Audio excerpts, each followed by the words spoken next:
فاطمة عنها قالت دخل علي أبي رسول الله في بعض الأيام فقال السلام عليك يا فاطمة، فقلت عليك السلام. قال إني أجد في بدني زعفا، فقلت له أعيذك بالله يا أبتاه من الضعف.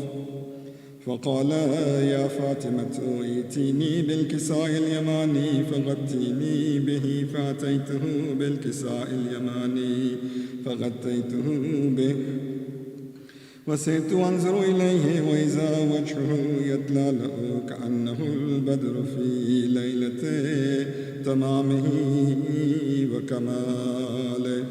اللهم صل على محمد وآل محمد. فما كانت إلا ساعة وإذا بولدي الحسن قد أقبل وقال السلام عليك يا أماه، فقلت وعليك السلام يا قرة عيني وثمرة فؤادي. فقال يا أماه إني أشم عندك راحية طيبة كأنها راحية جدي رسول الله. فقلت نعم إن جدك تحت الكساء. فأقبل الحسن نحو الكساء وقال السلام عليك يا جداه يا رسول الله، أتأذن لي أن أدخل معك تحت الكساء؟ فقال وعليك السلام يا ولدي ويا صاحب حوضي، قد أذنت لك. فدخل معه تحت الكساء. اللهم صل على محمد. فما كانت إلا ساعة وإذا بولدي الحسين قد أقبل وقال السلام عليك يا أمه. فقلت وعليك السلام يا ولدي ويا قرة عيني وثمرة فؤادي. فقال لي يا الله إني أشم عندك راحية طيبة كأنها راحية جدي رسول الله صلى الله عليه وآله. فقلت نعم إن جدك وأخاك تحت الكساء. فدنا الحسين نحو الكساء وقال السلام عليك يا جداه، والسلام عليك يا من اختاره الله، أتأذن لي أن أكون معكما تحت الكساء؟ فقال وعليك السلام يا ولدي ويا شافع أمتي، قد أذنت لك. فدخل معهما تحت الكساء. اللهم صل على محمد وآل محمد. فأقبل عند ذلك أبو الحسن علي بن أبي طالب وقال السلام عليك يا بنت رسول الله. فقلت وعليك السلام يا أبا الحسن ويا أمير المؤمنين. فقال يا فاطمة إني أشم عندك راحية طيبة كأنها راحية أخي وابن أمي رسول الله. فقلت نعم ها مع ولديك تحت الكساء. فأقبل علي نحو الكساء وقال السلام عليك يا رسول الله، أتأذن لي أن أكون معكم تحت الكساء؟ قال له وعليك السلام يا أخي ويا وسيي وخليفتي وصاحب لمائي، قد أذنت لك.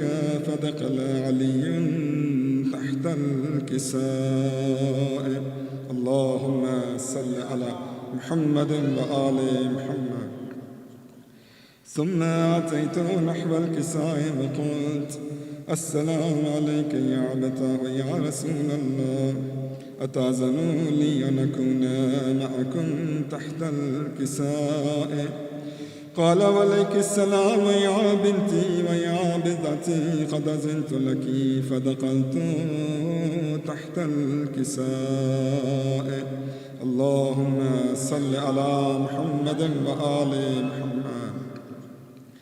فلما اكتملنا جميعا تحت الكساء أخذ برسول الله بطرف الكساء وعمى بيده اليمنى إلى السماء وقال: اللهم إنا هؤلاء أهل بيتي وقاستي وحامتي، لحمهم لحمي ودمهم دمي، يؤلمني ما يؤلمهم ويحزنني ما يحزنهم. أنا حرب لمن حاربهم وسلم لمن سالمهم، وعدو لمن عاداهم ومحب لمن أحبهم. إنهم مني وأنا منهم، فاجعل سلواتك وبركاتك ورحمتك وغفرانك ورضوانك علي وعليهم، واذهب عنهم الرجس وطهرهم تطهيرا. على محمد وآل محمد. وقال الله عز وجل: يا ملائكتي ويا سكان سماواتي، إني ما خلقت سماعا مبنيا ولا أرزا مدحيا ولا قمرا منيرا ولا شمسا مزيا ولا فلكا يدور ولا بحرا يجري ولا فلكا يسري إلا في محبتي هؤلاء الخمسة الذين هم تحت الكساء. فقال الأمين جبريل: يا رب ومن تحت الكساء؟ فقال عز وجل: هم أهل بيت النبوة ومعدن الرسالة، هم فاطمة وأبوها وبعلها وبنوها. الله صل على محمد. فقال جبريل: يا ربي أتأذن لي أن أحبط إلى الأرض ليكون معهم سادسا؟ فقال الله: نعم قد أذنت لك.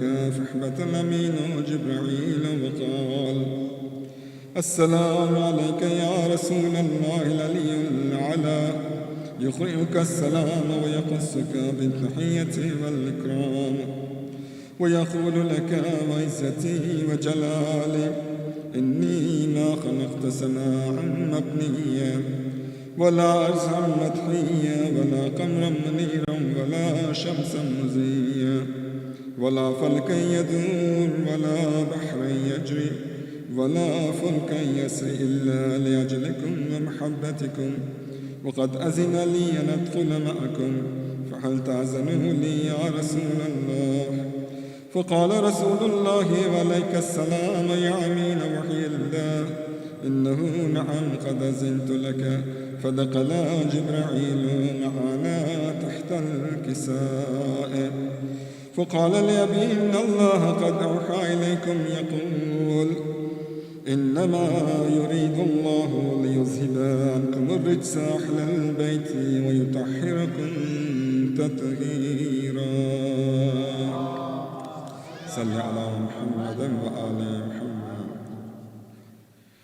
فقال علي لأبي: يا رسول الله أقبلني ما لجلوسنا هذا تحت الكساء من الفضل عند الله. فقال النبي: والذي بعثني بالحق نبيا واصطفاني بالرسالة نجيا، ما ذكر قبرنا هذا في محفل من محافل أهل الأرض، وفيه جمع من شيعتنا ومحبينا، إلا ونزلت عليهم الرحمة وحفت بهم الملائكة واستغفرت لهم إلى أن يتفرقوا. فقال علي: زم الله فزنا وفاز شيعتنا ورب الكعبة. فقال النبي ثانيا: يا علي والذي بعثني بالحق نبيا واصطفاني برسالة نجيا، ما ذكر قبرنا هذا في محفل من محافل أهل الأرض، وفيه جمع من شيعتنا ومحبينا، وفيهم محموم إلا وفرج الله همه، ولا مغموم إلا وكشف الله غمه، ولا طالب حاجة إلا وقضى الله حاجته. فقال علي: زم والله فزنا وسعدنا، وكذلك شيعتنا فعزوا وسعدوا في الدنيا والآخرة ورب الكعبة. الكعبة. اللهم صل على محمد وآل محمد وعجل فرجه. سورة الفاتحة.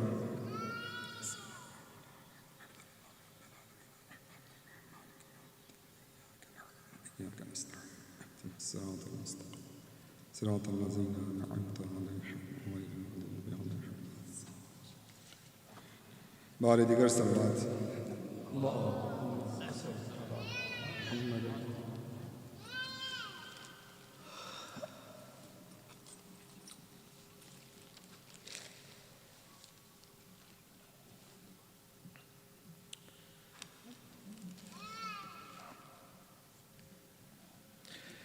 بر محمد و آل محمد صلوات.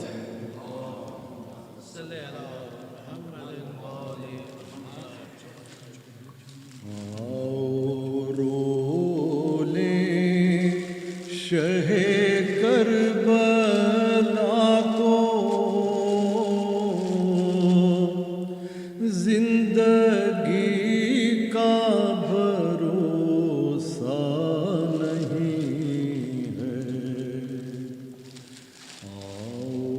رولے شہ کربلا کو زندگی کا بھروسہ نہیں ہے. جو بھی گرتا ہے اس غم میں آنسو، کوئی بیکار جاتا نہیں ہے. جب جلے ہوں گے خیمے حرم کے، جب چھینی ہوں گی سر سے ردائیں، جب جلے ہوں گے خیمے حرم کے، جب چھینی ہوں گی سر سے ردائیں، کیا بنی ہوگی سیدانیوں پر، کیا بنی ہوگی سیدانیوں پر. وہ سما دل سے جاتا نہیں ہے. آؤ رو لیں شہ کربلا کو،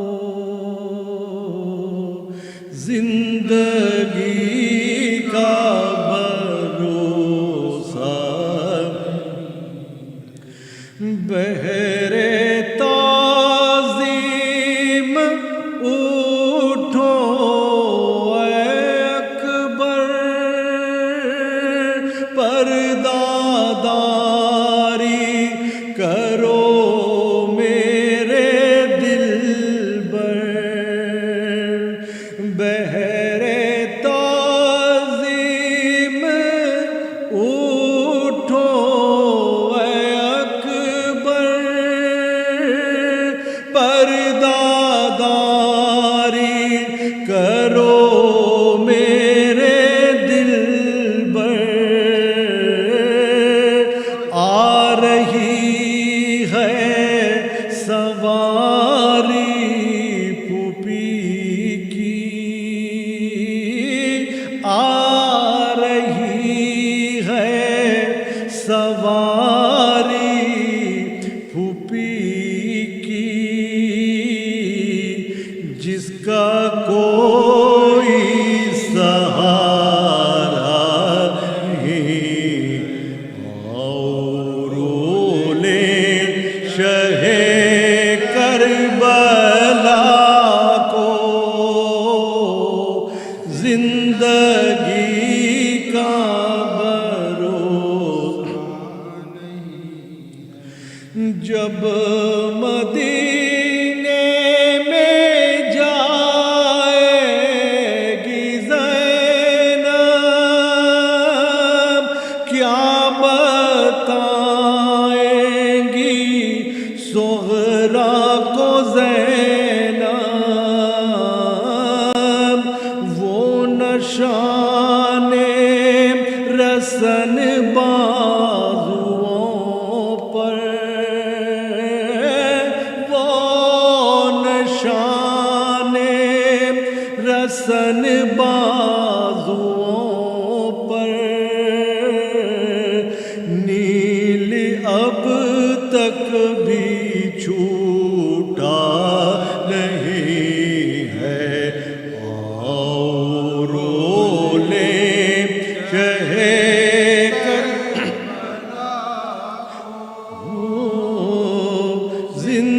زندگی کا بھروسہ کربلا میں جو جائے گی زینب کیا بتائیں گی بھائی کو زینب کربلا میں جو جائے گی زینب کیا بتائیں گی بھائی کو زینب چھٹ کے زندہ سے جو آ رہے ہیں چھٹ کے زندہ سے جو آ رہے ہیں ان میں پیاری سکینہ نہیں ہے آؤ رو لیں شہ کربلا کو زندگی کا بھروسہ نہیں ہے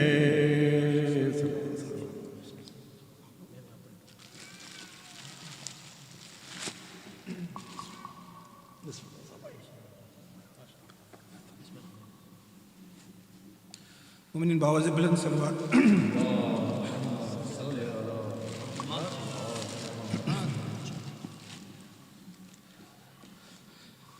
سند یہی ہے کہ حرف سند کو آتے ہیں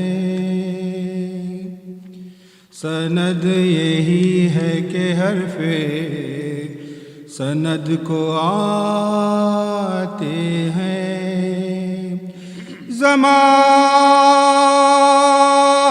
زمانے بھر کی بلاؤں کے رد کو آتے ہیں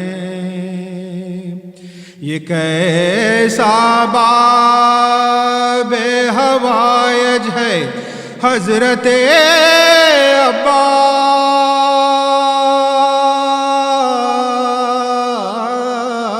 عباس یہ کیسا باب ہوائج ہے حضرت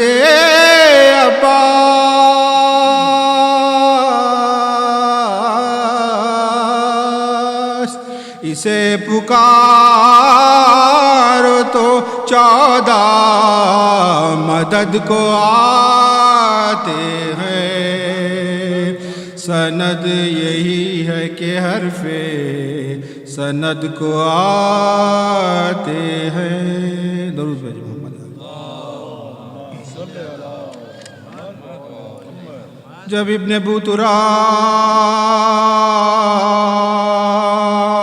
بروئے زمیں گرا بے دست پرست ہو کہ خاک پر وہ محجبیں گرا اور ہاتھ ایک طرف علم شاہ کی گرا چلائی فاطمہ کے میرا ناز چلائی فاطمہ کے میرا ناز نے کٹتا ہے کوئی دم میں سر اس نوجوان کا مٹائے اب نشان علی کے نشان مٹائے اب نشان علی کے نشان سنتے صدا کے شہنشاہ بحر و بر دوڑے گرے اٹھے نہ سنبھالا گیا جگر کانپے جو ہاتھ پاؤں کانپے جو ہاتھ پاؤں تھام لیا بازوئے پسر چلاتے تھے کہو علی اکبر چلے چلاتے تھے کہو علی اکبر چلے کہ مجمع ہٹاؤ فوجے ستم کا ترائی سے بیٹا ملا دو جلد مجھے میرے بیٹا ملا دو جلد مجھے میرے اکبر اجڑ گیا میرا گھروا مصیبتا سیدھی نہ ہوگی اب یہ کمر وا مصیبتا ہے آج تازہ داغے پدر وا مصیبتا کاٹا گیا چھری سے جگر وا کاٹا گیا چھری سے جگر وا مصیبتا پرسا تو دو نجف کی طرف منہ کو موڑ دو سر پیٹتا چلوں گا میرے ہاتھ سر پیٹتا چلوں گا میرے ہاتھوں اکبر قریب لاجو لائے حسین کو ابا جاں بلم نظر آئے حسین کو تڑپا وہ شیر سن کے صدائے حسین کو اکبر نے ہاتھ اٹھا کے دکھایا اکبر نے ہاتھ اٹھا کے دکھایا حسین دو کوئے غم کے دل پہ جو ایک بار گر پڑے پہلو میں لاش کے شہ ابرار گر پہلو میں لاش کے شہ اکبار گر پڑے ایک بار غش چونکے عباس زیب خار اور جا کنی میں آنکھوں کو کھولا بحال زار پوچھا کدھر ہوئے میرے آقائے نامدار حضرت لپٹ کے بھائی سے بولے کہ میں حضرت لپٹ کے بھائی سے بولے کہ میں صدمے میں جا کنی سے فروغ اس جدائی کے بھائی کا داغ پوچھے کوئی دل سے بھائی کا داغ پوچھے کوئی دل سے بھائی تمہاری بالی سکینہ جگر فگار بچوں سے کہہ رہی ہے یہ بات چشم اشک بار ایک لہمہ اور صبر کرو تم پہ میں نثار دیکھو کہ جاں بلب ہے میرا بھائی دیکھوں کہ جاں بلب ہے میرا بھائی جی پیاسی ہوں میں بھی تین دنوں تین رات سے پانی لاتے ہوئیں گے امو پانی لاتے ہوئیں گے امو فرات سن کر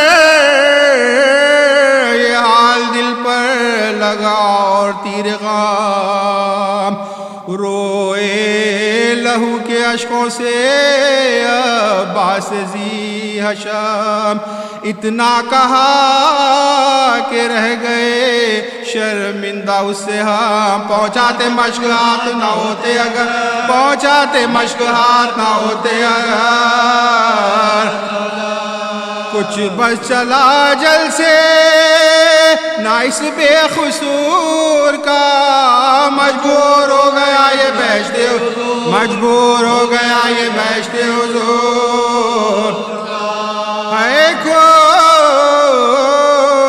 وصیت میری اس وقت یا امام، ان میں سے ایک یہ ہے کہ تصدق جب غلام سائل سے لاش اٹھ کے نہ جائے سوئے خیام، جس جا پڑا ہوں قبر کا بھی ہوئے، جس جا پڑا ہوں صبر کا بھی ہوئے، سر کے نخان زادے امام دلی دلیر کے مسکن رہے ترائی میں حیدر کے شیر، مسکن رہے ترائی میں حیدر کے شیر، سر پیٹ کر یہ کہنے لگے شاہ بحر و بر، عباس ٹکڑے ہوتے ہو، عباس ٹکڑے کرتے ہو کیوں بھائی کا جگر، اچھا نہ لاش اٹھائیں یہاں یہ نوحگر، تربت بنے گی آپ کی بے شب، تربت بنے گی آپ کی بے شگنیر، سچ ہے کہ بہر شیر ترائی ضرور ہے بھائی مگر تمہاری لگن سے دور، بھائی مگر تمہاری لگن سے دور، یہ کہہ کے ڈال دی تنے پر نور پر آباد، فرمایا اب تو شاد ہوئے تم پہ میں فدا، یہ قلت اخیر ہے اے میرے دل ربا، اس کو بھی لوٹ لیں گے مگر بانی ہے، اس کو بھی لوٹ لیں گے مگر بانی ہے، چھن جائیں گی ردائیں بھی اس ازدام میں، سر ننگے رانڈے نکلے گی بلوائے، سر ننگے رانڈے نکلے گی بلوائے آپ میں، یہ سون کے پائے شاہ کی جانب جھکایا سر، کانپے لہو بھری ہوئی آنکھوں کو کھول کر، ٹپ کے مزا سے خون کے خطرے ادھر ادھر ادھر، کس یاد سے حسین پہ کی آخری، کس یاد سے حسین پہ کی آخری، من کا جری کا ڈھل گیا بھائی کے سامنے، بھائی کا دم نکل گیا، بھائی کا دم نکل گیا، بھائی کا دم نکل گیا بھائی کے سامنے۔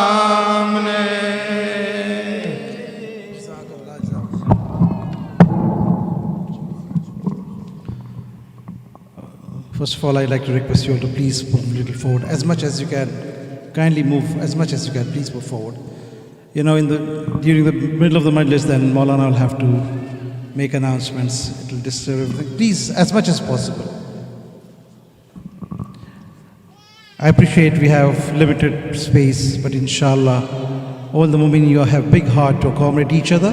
Kindly move as much. Again, here there's a big space here. Please move as much forward. برائے مہربانی جتنا آگے آ سکتے ضرور تشریف لے آئیے، پیچھے آنے والوں کو پھر زحمت نہ ہو۔ Thank you so much. Inshallah, the majalises will continue at Al-Noor until the 12th of Muharram. We are really fortunate to have amongst us one of the eminent Islamic scholar, Muslim Sheikh Hassan Roushandel, who was kindly accepted our offer to recite the majlis for all these nights. The program starts exactly at 7:30 with Tilawat al-Quran and then followed by Marsiya, and 8 o'clock, inshallah, Maulana will be starting his lecture. You all can still contribute to the Muharram funds if you wish. There is a contactless debit card. You can use it. We have got this both at the ladies and the gents at the entrance. So you can just, all you need to do is just swap your card, tap it, whatever donations you'd like to give. May Shahzadi inshallah reward you for all your generosity. There's also an announcement on behalf of the Babul Ilm Education Center. As you know, one of the first of its kind, the English curriculum school, has been established by our Mu'mineen of London in Iraq, in Najaf. And we have the trustees amongst us today, Brother Akbar and Brother Sikandar. They are all here. They have got a unique opportunity for you to contribute in their cause in form of a sadqa box. So you can collect one of the sadqa box with you, as you always, every evening or every morning when you leave the office, or when you leave for office, or when you leave your home, you obviously leave rooms of sadqa. You can put it in that box. All you need to do is just keep depositing your sadqa amount in the box, and they will collect it you once it's all filled. This is the way you can also contribute to this great cause. Inshallah, may Allah increase their tawfiqat and also bless the gathering and our mu'mineen to contribute in this place, in this big cause, inshallah. Salawatu Muhammad wa ala Muhammad. Before I invite Maulana, I'd like to request you all to kindly recite Surah Fatiha for the marhumin, especially for today's sponsor, Babu Bhai's marhumin. You're all marhumin and total marhumin of Millat Jafriya.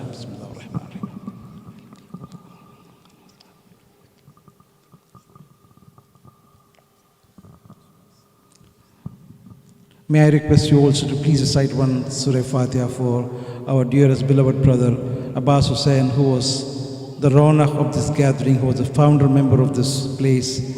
He's not amongst us today, as you know. About 2 years back, unfortunately, he fell prey to the COVID, and we lost such a dear friend of us. Please remember him with the Surah Fatiha.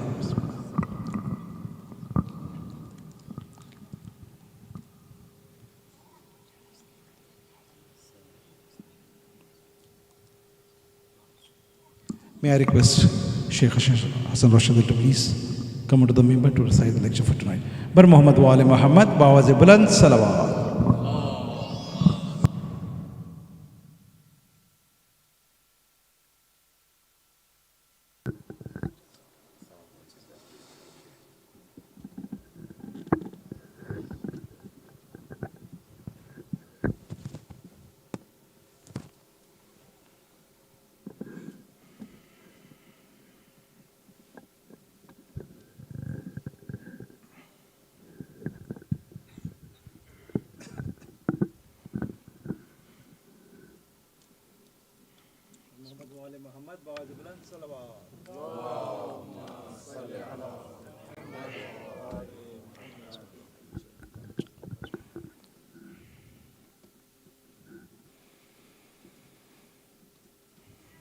أعوذ بالله من الشيطان الرجيم بسم الله الرحمن الرحيم الحمد لله رب العالمين بارئ الخلائق أجمعين باعث الأنبياء والمرسلين ثم الصلاة والسلام على أشرف الأنام حبيب إله العالمين أبي القاسم المصطفى محمد اللهم صل على محمد وعلى آل بيته الطيبين الطاهرين المعصومين المنتجبين الهداة المهديين وعلى مولانا صاحب العصر والزمان عجل الله تعالى فرجه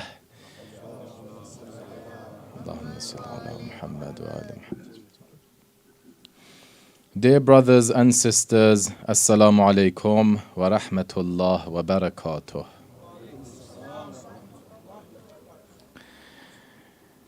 We thank Allah subhanahu wa ta'ala for giving us the blessing of remembering Him, remembering His Prophet, remembering the Prophet's family, giving us the opportunity of gathering in these majalis, the majalis which the name of God, the name of the Prophet, the name of the Ahlul Bayt is mentioned, and insha'Allah it be a means of growth, a means of success in this world and the hereafter, insha'Allah, with the barakah of the salawat ala Muhammad wa ali Muhammad.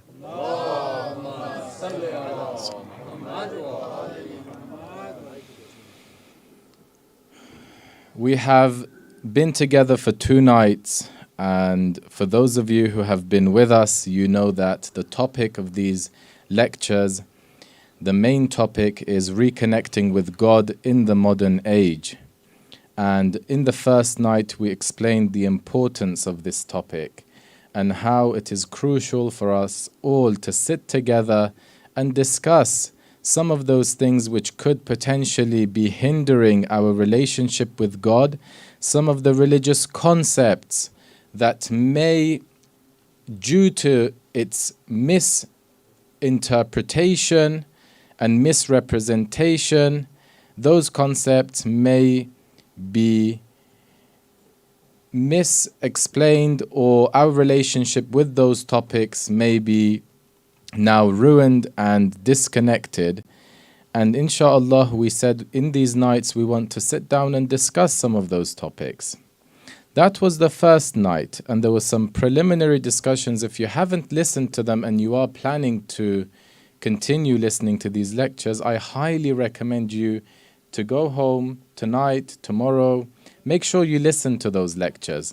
They are on YouTube, and today we are blessed with YouTube and the facilities of YouTube, which is you can put it on 1.5, on 2, or if you're that professional, you can even use certain applications or softwares that you can even take it higher than 2, basically the speed of 2x.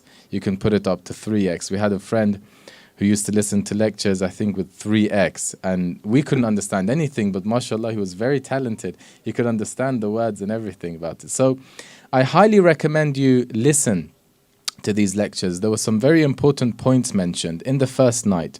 And also in the second night, which was last night, we opened the topic of tawakkul and how our misunderstanding of the concept of tawakkul can potentially result in our disconnection with it.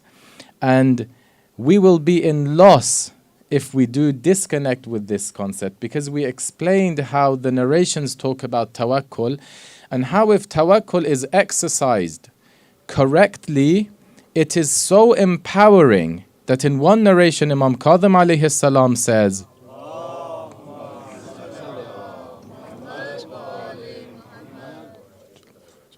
can you all please move forward, please? Allahumma salli. محمد وآل محمد باوز بلند محمد وآل محمد اللهم صل على محمد وآل محمد وعجل فرجهم. Which in one narration it is mentioned that if anyone wants to become the most powerful aqdarun nas, they should learn how to do tawakkul. Tawakkul is a skill. It's not something we are born with. It requires some preliminaries that we explained last night. To say that if someone learns how to connect to the concept of tawakkul, it is so empowering in this world.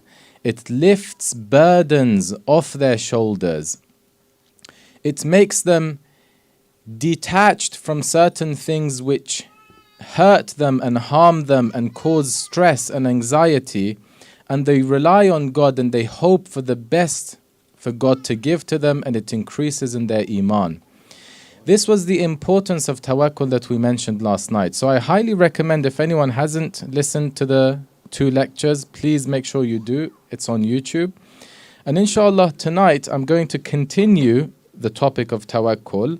Then I will connect it, inshallah, to the next topic. What is the next topic? The next topic is happiness and sadness. And what is our religion's approach towards happiness and sadness, especially now that we are in Muharram, and many people come and criticize us and they say, what is this? Your religion is all about sorrow and pain and sadness and grief. You don't have anything which is joyful. And today everyone's looking for joy, for happiness, for some level of satisfaction, gratification in their life. So we'll have to discuss that as well, and I'll try to connect the 2 topics together. Please recite the salawat.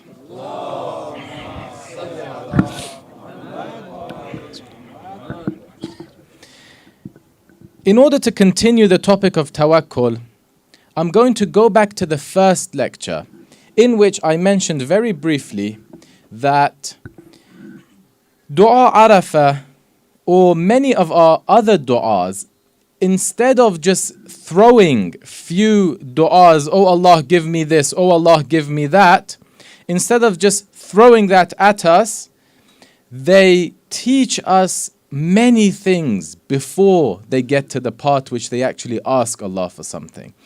You look at Dua Kumail. Does it start with, oh Allah, give me this and give me that? No. It starts with praise. It starts with teaching you things about God, reminding you about how God is. Allahumma inni as'aluka.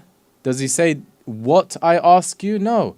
He says, I ask you by birahmatika allati wasa'at kulla shay. I have not forgotten.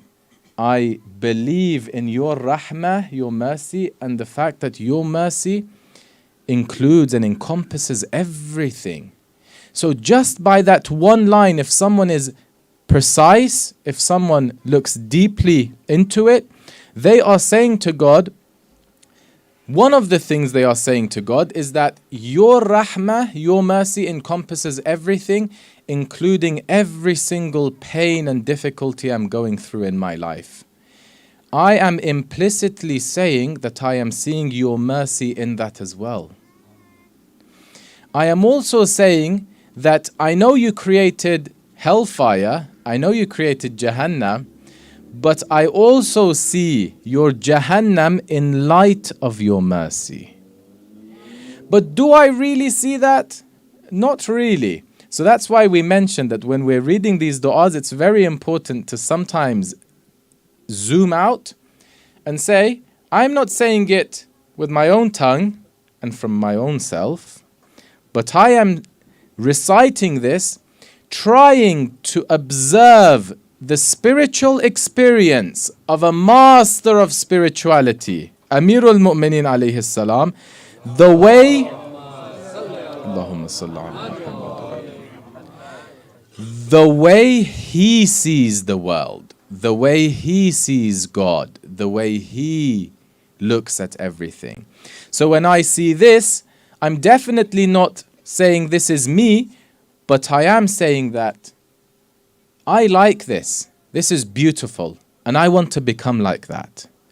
Someday, oh God, help me so that I can see your whole universe, the entire system that you have created. Help me so that I can see everything in light of your mercy as well. So when you look at these du'as, these munajat, I've been asked to ask everyone if you can get up, please, and move a little bit to the forward. I would appreciate it as well. And to the ladies as well, please, if it's possible, if you can all move one step forward, would appreciate that. Please recite a salawat ala Muhammad wa ali Muhammad.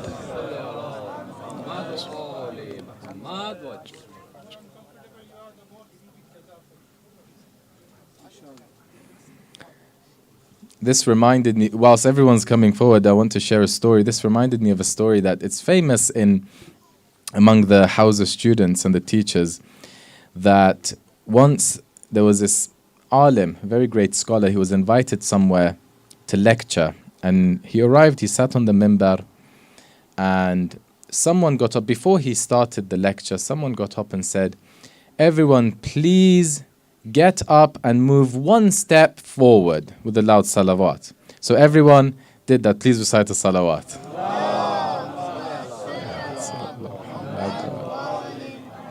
Then when everyone moved forward, this scholar said, I came here to lecture tonight, but this person, this gentleman, summarized my whole lecture.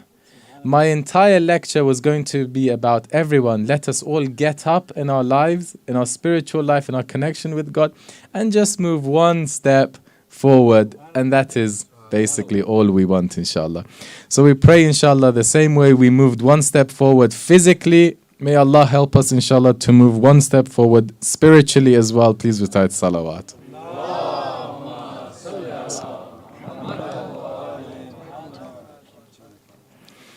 So we were saying that the same way these du'as are all there to teach us and remind us some things before they engage in, okay, let's just ask Allah for rizq, let's ask Allah for family, for wealth, for anything else. It's directly related to the way we see the universe, the way we see the world, the way we see our lives. And that's why in the first lecture I mentioned that the dua, Arafah, you can divide, there's different themes in it, but two main themes. One of them is about learning about God and His system in which we live in, and the other one is learning about ourselves. So knowing insan and knowing Allah and His system. We're starting these lectures with knowing the system first. The few first lectures are about the system of God. When we talk about tawakkul, we're talking about a system that God has created so that we can benefit from and we can rely on Him, which relieves a level of stress, relieves a level of anxiety if we do it correctly, and we can benefit from. When we talk about the system, this is not only regarding tawakkul, it's regarding how He has created everything. And God refers to His system in the Quran as sunnah. This is the religious Quranic terminology, which He says, Sunnat Allah walan tajida li sunnatillahi tabdila. In another verse, walan tajida li sunnatillahi tahwila. There are certain things which are the sunnah of God. He's created this world, these sunnah, they never change. If you are a wise, smart student of the universe, instead of sitting down and moaning and complaining and saying, why did God do this to me? Why did God do that to me? Why did it happen to me? Why should it be me? Why not someone else? You start learning about God's system and how He has created everything, because that does not change.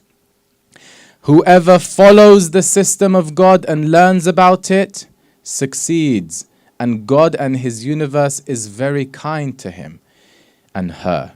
Whoever doesn't accept to sit down and learn about the system, about the laws, and starts moaning and complaining every time something bad happens to them. And these are people who are looking for happiness these days. I just want my life to be happy. I want to always be joyful. But what type of joyful?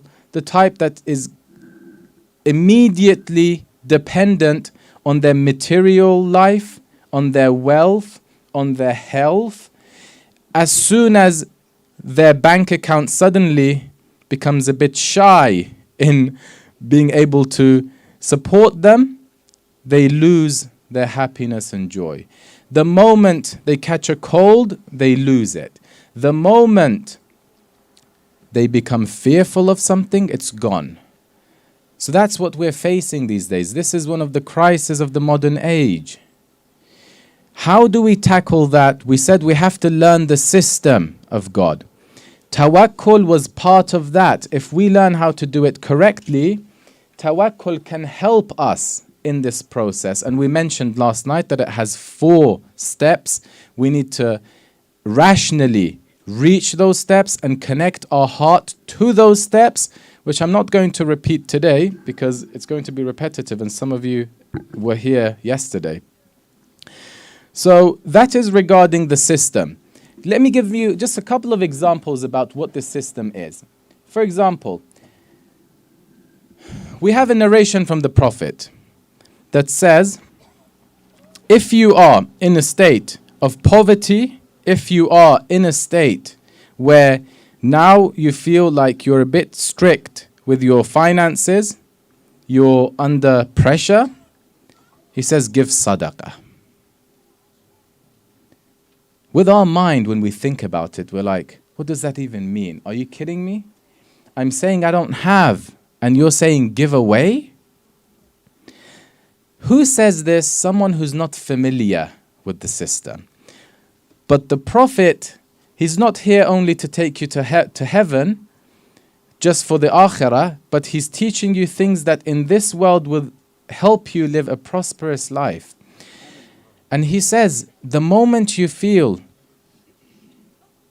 that you don't have much, that's the moment that your mind can build attachment to the little money you have.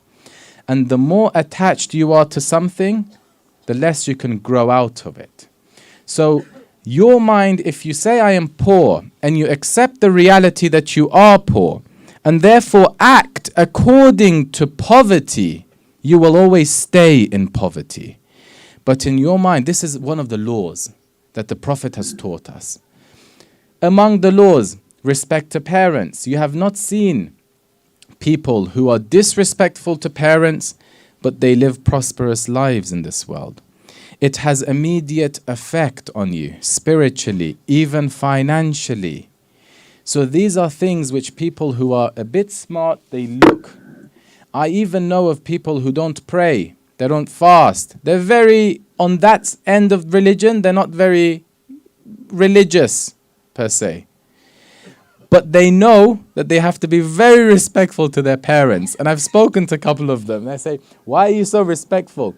He says, look, I know, it's not easy sometimes to be respectful, but I know one thing, that there are times that I am not respectful to my family and I see the impact immediately in my life. So I've learned that. If I want to, even for my worldly life, I learn from these laws and I implement them in my life. So there are certain laws and systems. These are the sunnah of Allah. They don't change. So if you want to grow in this world, you need to follow the system. One of the main systems, which inshallah one of my nights, the lectures is going to be about, is about gratitude, is about shukr of Allah. Inshallah, I'll expand on that. So one of the things that we need to learn about the system is that in this world, nothing happens just out of nothing. Everything has a reason.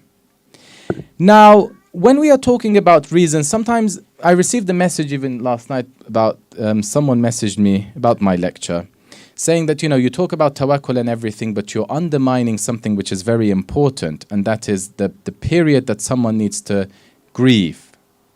So, when you need to grieve, let's say you've lost a family member, let's say there's something difficult happening in your life.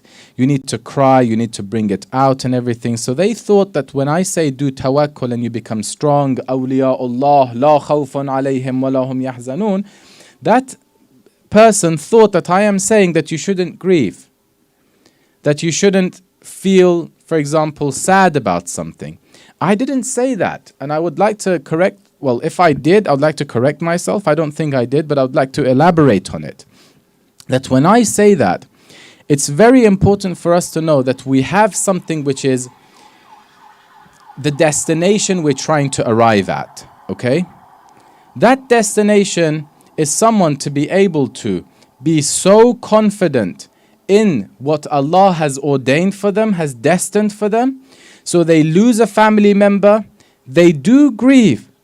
They are, sometimes you feel sad, sometimes you feel like, yes, the loss is very difficult for me to go through. Sometimes when you're going through it, you miss that individual. These are all fine. But the heart is in peace.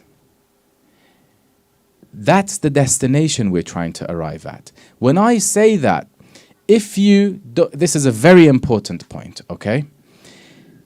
If you don't agree with the point I mentioned about the journey, that this is a journey, you shouldn't expect that from yourself tonight. If you don't agree with that, then you will find it very difficult to accept something as great as that. Because when you look at yourself, you see, I am not there, and I'm not able to do it, and your mind tricks you with saying that it's probably not true. Because I couldn't do that, because I went through a difficulty in my life and I couldn't have the la khawfun alayhim wa lahum yahzanun. I couldn't be 100% in peace. I went through a period of depression. Then because you had that experience and you think that religion is what? Is something you already have today, and if you couldn't have it today, that means it doesn't exist and you can never achieve and arrive at, then you start denying the entire concept. And that's why we said yesterday, last night, we said that people try to say that the prophets were also depressed. So this is how the mind works.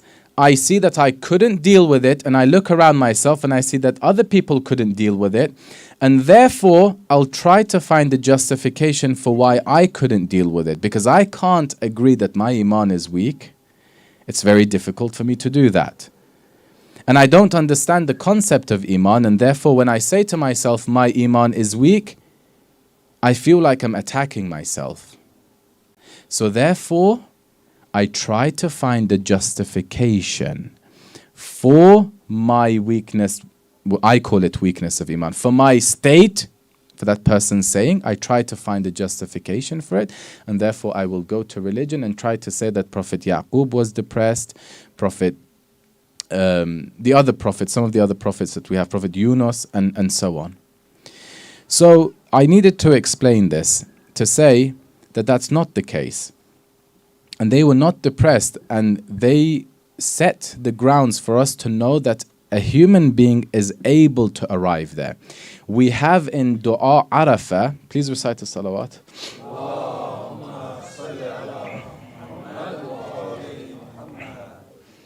You know, the beauty of Dua Arafah, the beauty of some of our narrations, when you put them together, this is where you see it, is that the narrations don't also depict it as if we're all ready to do the highest level of tawakkul. That's not even the case. So when you look at Dua Arafah says, look, God, there's a level which is tawakkul. I do it bit by bit. Okay? We mentioned last night. You do it step by step. You bring it in. You bring God in your life and you implement it one by one in your life. Small events, small cases, and you start to develop trust in God. You start with tawakkul, but then you end with the concept of rida.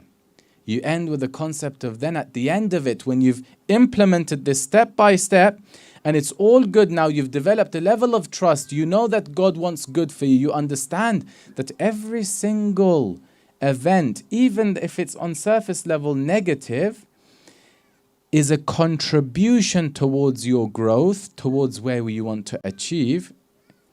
Then when you're at peace with that, then you start developing the level of rida, which is complete satisfaction with what God has given you and the process you're going through. But you don't start in that level. Here we're trying to talk in a practical manner. We're saying, okay, Dua Arafah, teach me practically. In Dua Arafah, Imam Hussein alayhi salam says,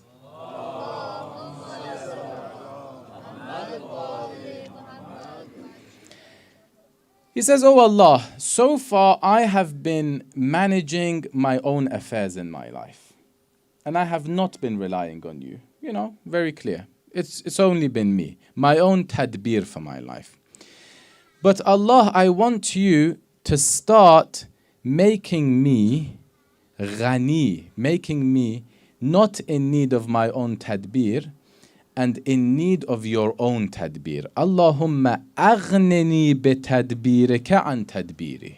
So far it has been my own tadbir, my own management of my life. But Allah, make me needless of my own tadbir and make me connected to your own management of my life. Start coming in, I allow you in, please start managing my affairs.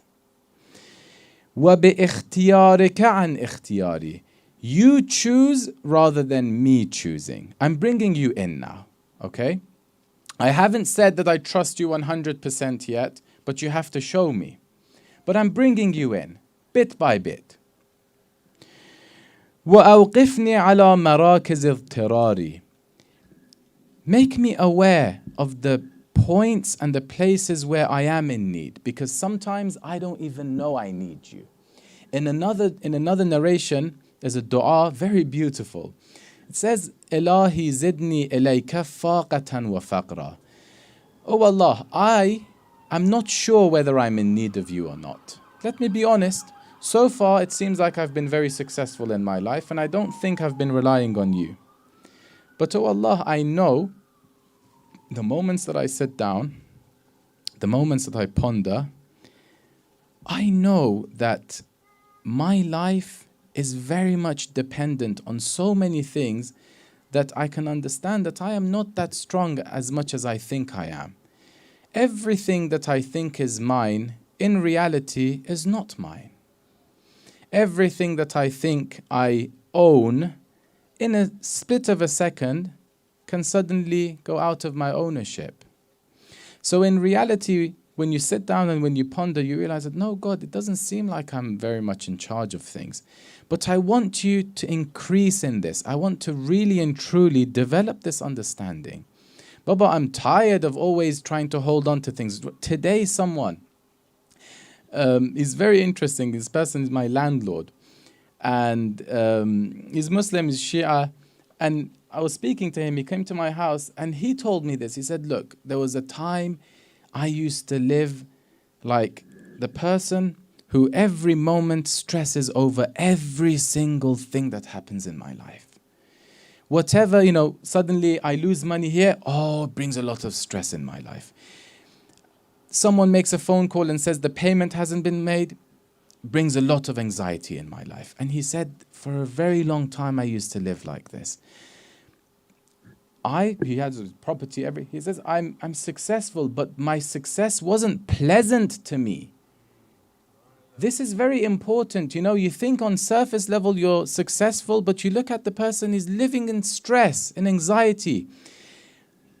That's not called success in religious terms.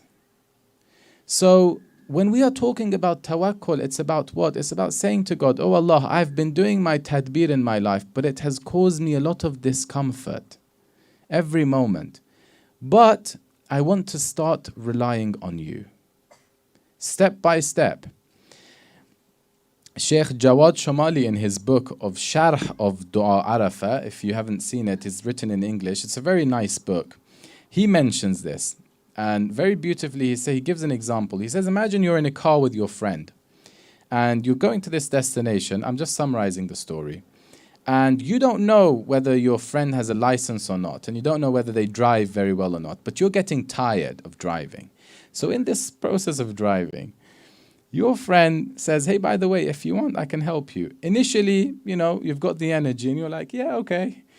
But you don't really trust them. But then you're going forward and you're realizing, hey, I'm getting a bit tired.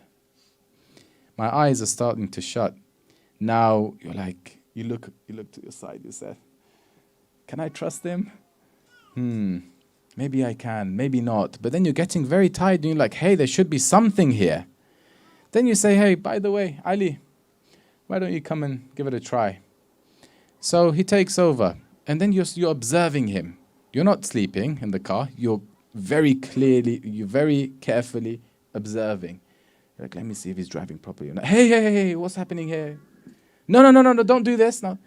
But then the more you observe, and you're like, no, it seems like he's quite good at it, And you're continuing to observe until you reach a level where you say, no, I feel like I can actually trust you with this. And then you sit back and you put your head back and you fall asleep with confidence. This process, you need to take this process in your life as well.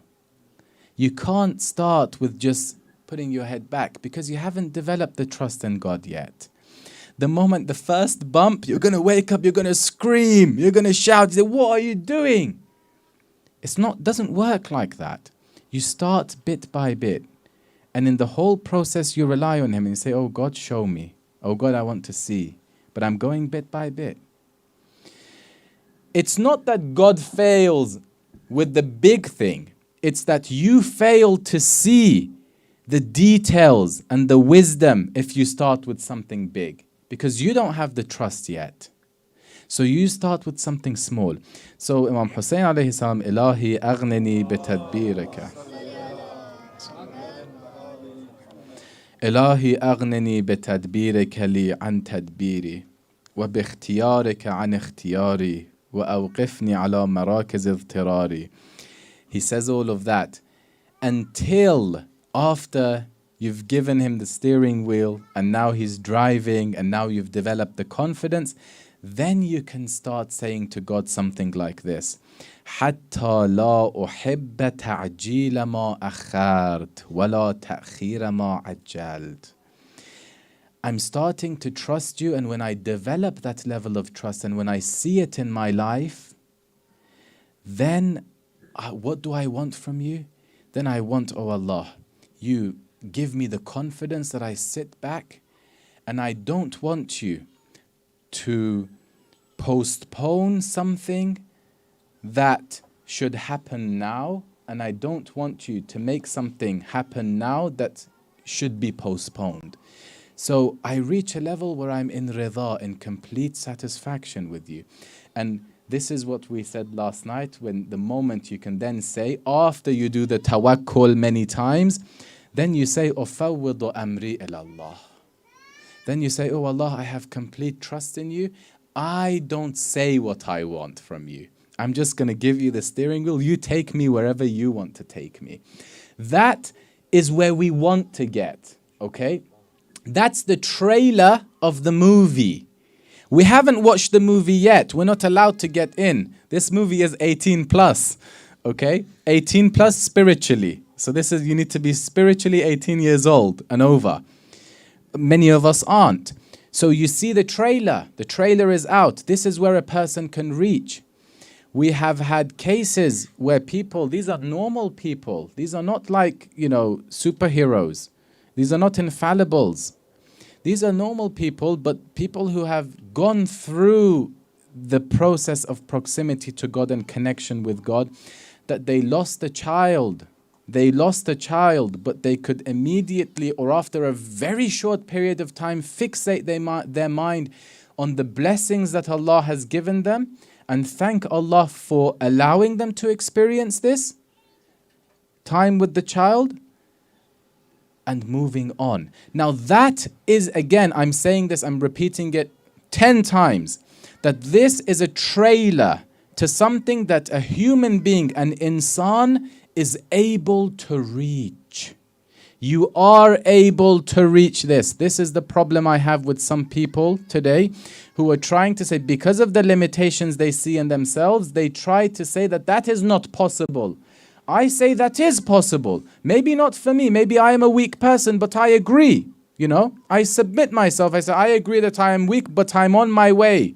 I try to be in the Sirat Mustaqim, and I'm trying to grow. And this is key.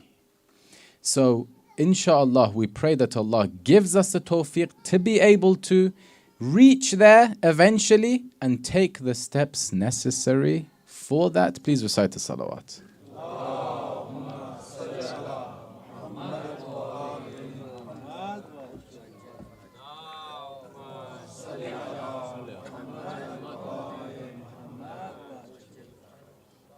Please recite another salawat.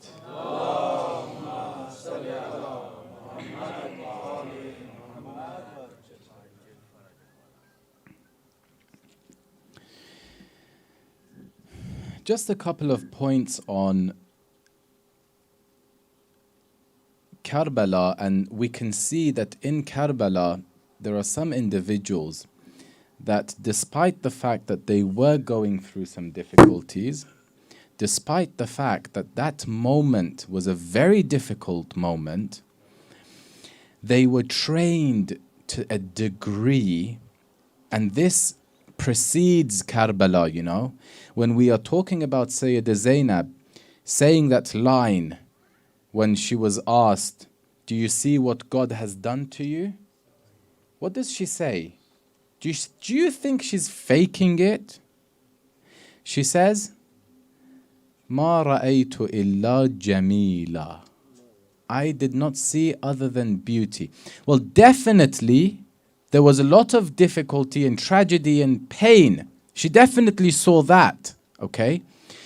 But this is a person who's spiritually trained. Someone who knows the laws of the system. Someone who knows that the moment she focuses on the difficulties and on the pain, that's a form of being ungrateful to Allah, because Allah has given her, despite all of the difficulties she's gone through, Allah has given her blessings. And this, inshallah, we will talk about in the next lecture, about gratitude and what is it really, practically speaking. And these individuals were the example. Some people ask, why is it that the Ahlul Bayt go through so much pain, although they were such great people? Maybe one of the reasons is for them to be examples for you, that despite the pain they had gone through, which was the greatest of the pain, they still managed to remain mindful and God conscious. And that's a good example for us to say that it is possible. And we hope, we can just have hope that inshallah Allah gives us that. You see this in Karbala repeatedly. The inner state is a state of calmness. The inner state is a state of gratitude and connection with God, despite what's happening outside them. Tonight, inshallah, we're going to remember Abu al-Fadl al-Abbas alayhi salam.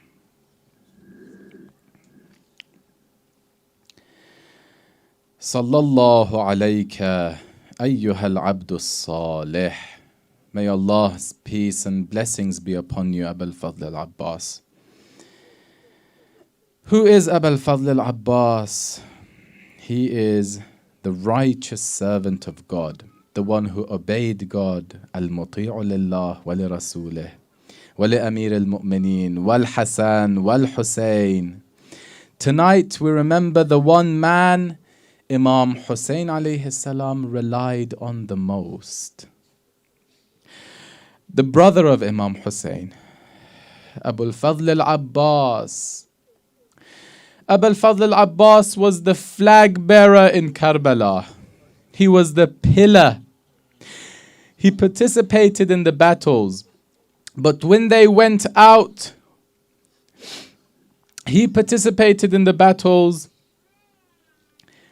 But when they went out one by one, Abbas asked Imam Hussein alayhi salam a number of times to let him go and fight. Ya Abu Abdullah, let me go and fight. For someone like Abbas, who doesn't fear anything, who's a warrior, this is very difficult.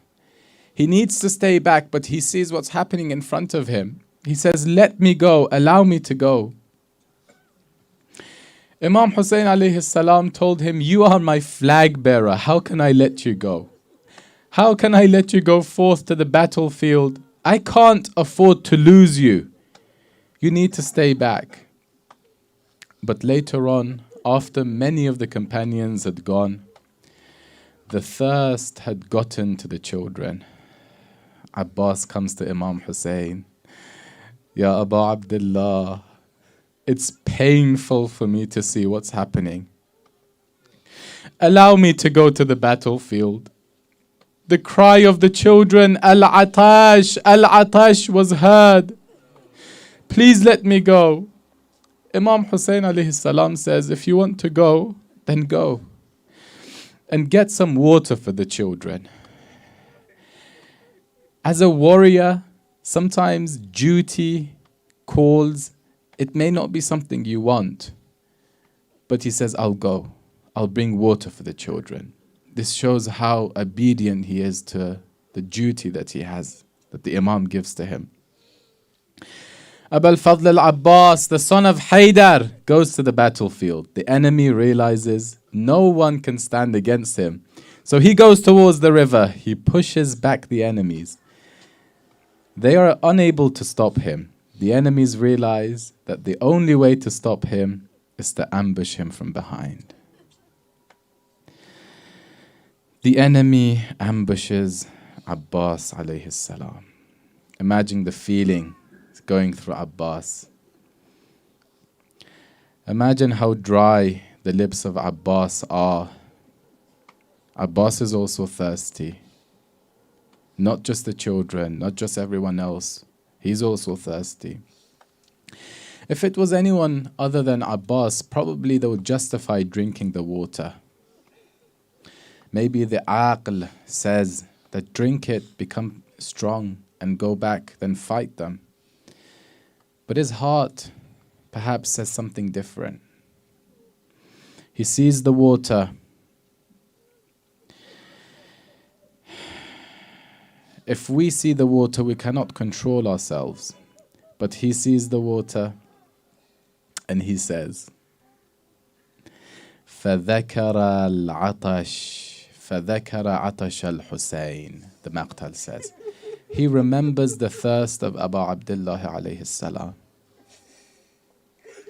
His loyalty doesn't allow him to drink. He says, if we're in this together, we're in this till the end.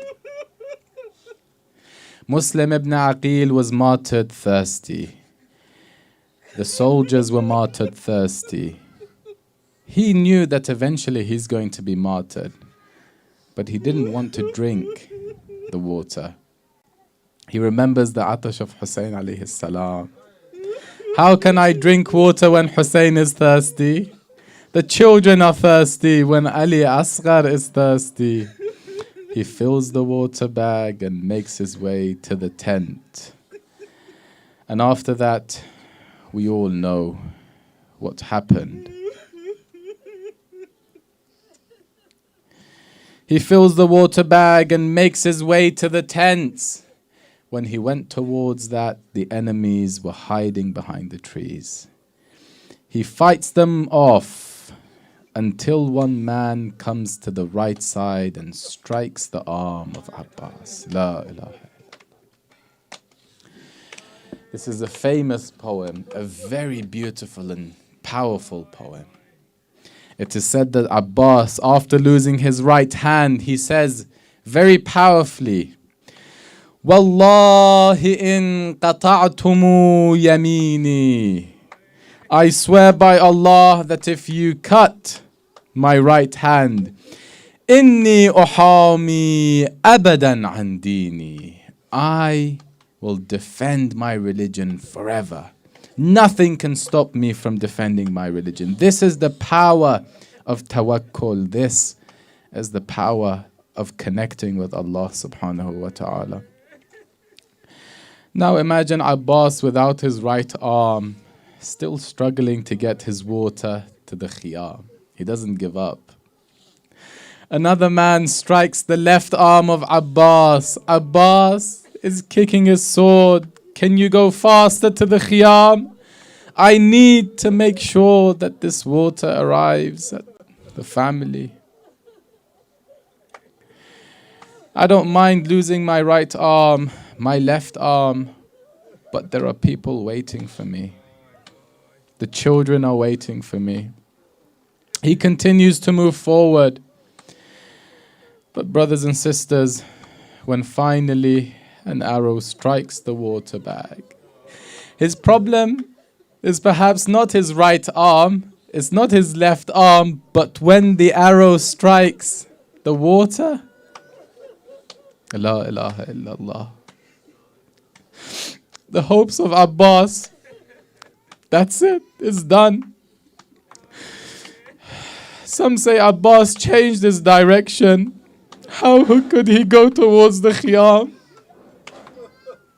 If he had arrived at the khiyam without arms, that's fine. But now without water, he cannot do it anymore.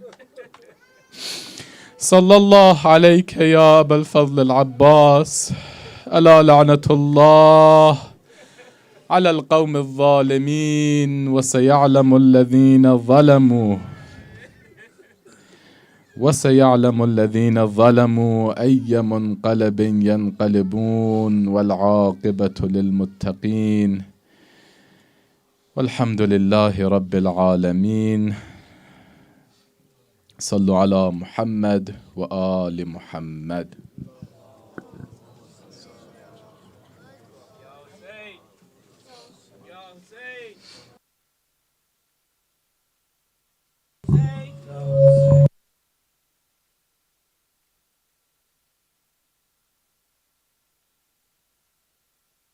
Ya Hussein, Ya Hussein, Ya Hussein, Ya Hussein, Ya Hussein, Ya Hussein, Ya Hussein, Ya Hussein, Ya Hussein, Ya Hussein, Ya Hussein, Ya Hussein, Ya Hussein, Ya Hussein, Ya Hussein, Ya Hussein, Ya Hussein, Ya Hussein, Ya Hussein. کاش عباس نہ مارے جاتے، کاش عباس نہ مارے جاتے، کاش عباس نہ مارے جاتے، کاش عباس نہ مارے جاتے۔ اس طرح لگتی نہ اکبر کے کلیجے میں سنا، اس طرح ہوتی نہ سادات کے خیموں میں فغاں، یوں نہ زینب کے سہارے جاتے، یوں نہ زینب کے سہارے جاتے، کاش عباس نہ مارے جاتے، کاش عباس نہ مارے جاتے، کاش عباس نہ مارے جاتے۔ دونوں بازو وہ شہنشاہ ہے وفا کے تھامے، لاش عباس پہ شبیر بکا کرتے تھے، بھائی تم بعد ہمارے جاتے، بھائی تم بعد ہمارے جاتے، کاش عباس نہ مارے جاتے، کاش عباس نہ مارے جاتے،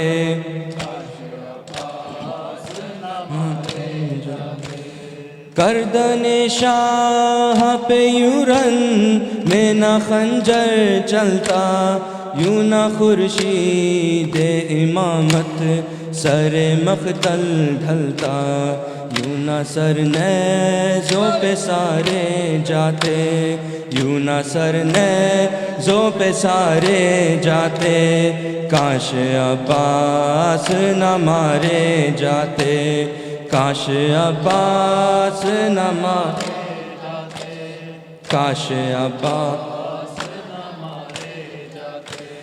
ہوتے عباس دلاور تو نہ خیمے جلتے، شام غربت نہ سکینہ کو تماچے لگتے، گوشوارے نہ اتارے جاتے، گوشوارے نہ اتارے جاتے، کاش عباس نہ مارے جاتے، کاش عباس نہ مارے جاتے، کاش عباس نہ مارے جاتے۔ ہوتے عباس تو چھنتی ناردہ زینب کی، پاؤں میں عابد مزتر کے نہ بیڑی ڈلتی، تازیانے بھی نہ مارے جاتے، تازیانے بھی نہ مارے جاتے، کاش عباس نہ مارے جاتے، کاش عباس نہ مارے جاتے، کاش عباس نہ مارے جاتے۔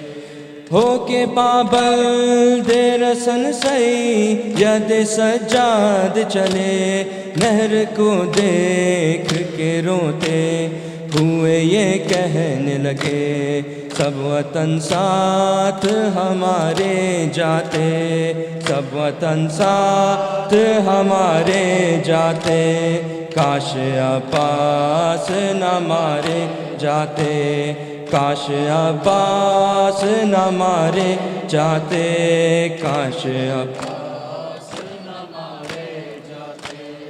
آج بھی آتی ہے یہ قبر سکینہ سے صدا، اے چچا لاتی نہ زندہ دل میں یوں ہم کو خزا، ساتھ گر ہم بھی تمہارے جاتے، ساتھ گر ہم بھی تمہارے جاتے، کاش عباس نہ مارے جاتے، کاش عباس نہ مارے جاتے، کاش عباس نہ مارے جاتے۔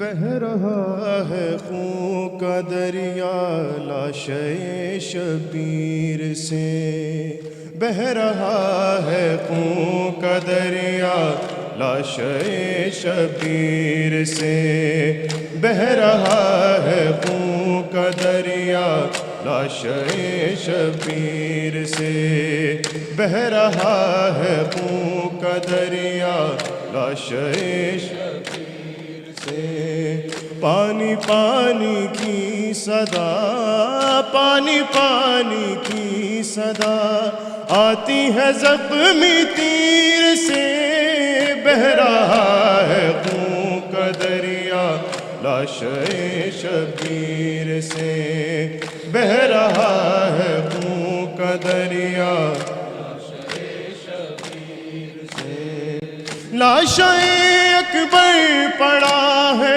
خون میں ڈوبا ہوا، لاشے اکبر پڑا ہے خون میں ڈوبا ہوا، کہہ دو واپس لوٹ جائے، کہہ دو واپس لوٹ جائے، قاصد ہمشیر سے، بہہ رہا ہے خون کا دریا لاشے شبیر سے، بہہ رہا ہے خون کا دریا لاشے شبیر سے، کربلا کے دشت میں تھا جرم پانی مانگنا، کربلا کے دشت میں تھا جرم پانی مانگنا، ہو گئے خاموش اصغر، ہو گئے خاموش اصغر، حرملا کے تیر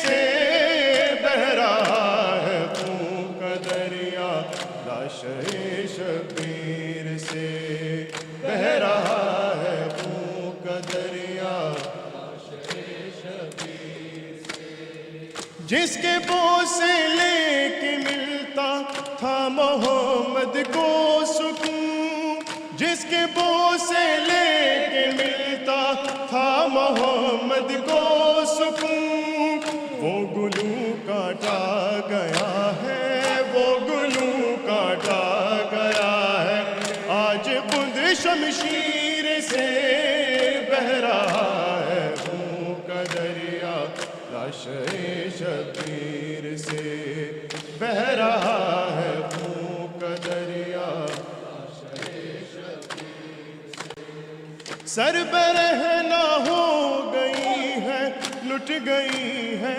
چادریں، سربرہنا ہو گئی ہے، لٹ گئی ہے چادریں، جن کو ڈھانپا تھا نبی نے، جن کو ڈھانپا تھا نبی نے، چادر تطہیر سے، بہہ رہا ہے خون کا دریا لاشے شبیر سے، بہہ رہا ہے خون کا دریا لاشے شبیر سے، بہہ رہا ہے خون کا دریا لاشے شبیر سے،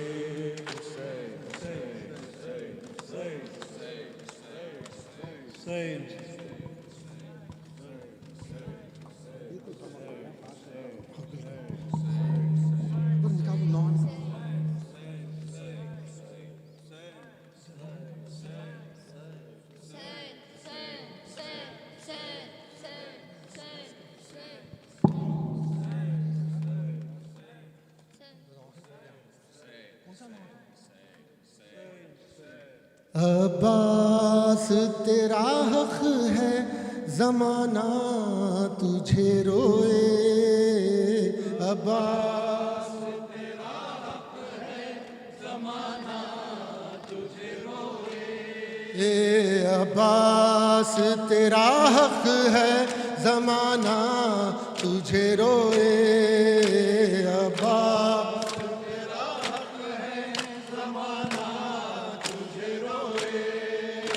جب شام و سحر فاطمہ زہرا تجھے روئے، جب شام و سحر فاطمہ زہرا تجھے روئے،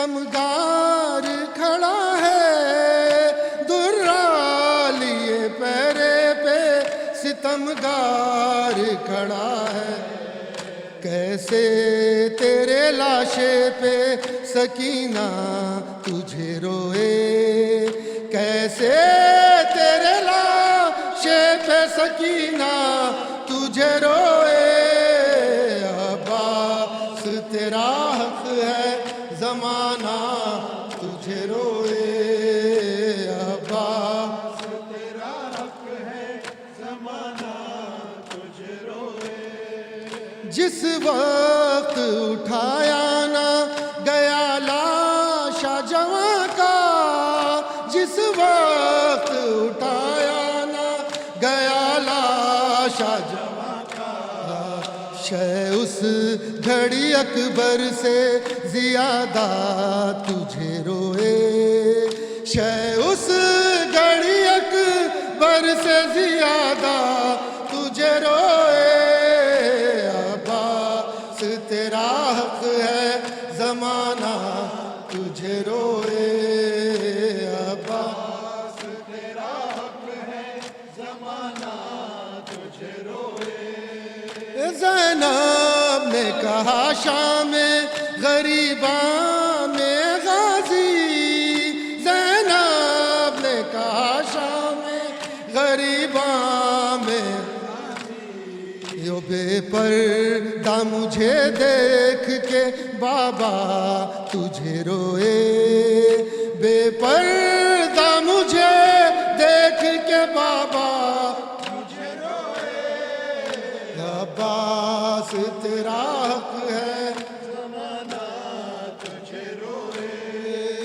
عباس تیرا حق ہے زمانہ تجھے روئے، بن ہاتھوں کے کس طرح تو گھوڑے سے گرا تھا، بن ہاتھوں کے کس طرح تو گھوڑے سے گرا تھا، یہ سن کے بہت اہل مدینہ تجھے روئے، یہ سن کے بہت اہل مدینہ تجھے روئے، عباس تیرا حق ہے زمانہ تجھے روئے، عباس تیرا حق ہے زمانہ تجھے روئے، مشکیزہ کہیں جسم کہیں ہاتھ کہیں ہے، مشکیزہ کہیں جسم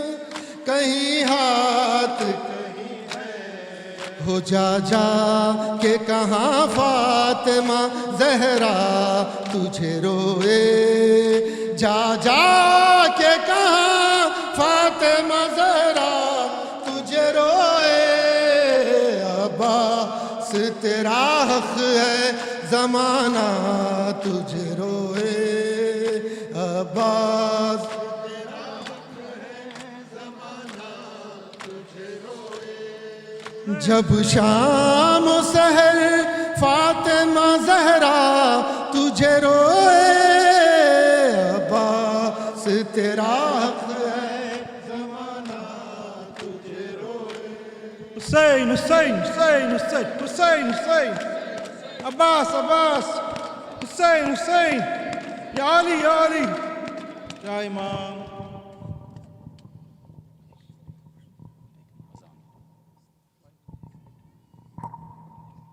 مومنین نماز جماعت ادا کی جائے گی، آپ حضرات صفحے بنا لیجئے گا، انشاءاللہ اس کے بعد پھر با جماعت نماز، لیڈیز بھی اگر جوائن کرنا چاہے تو شرکت کر سکتے ہیں۔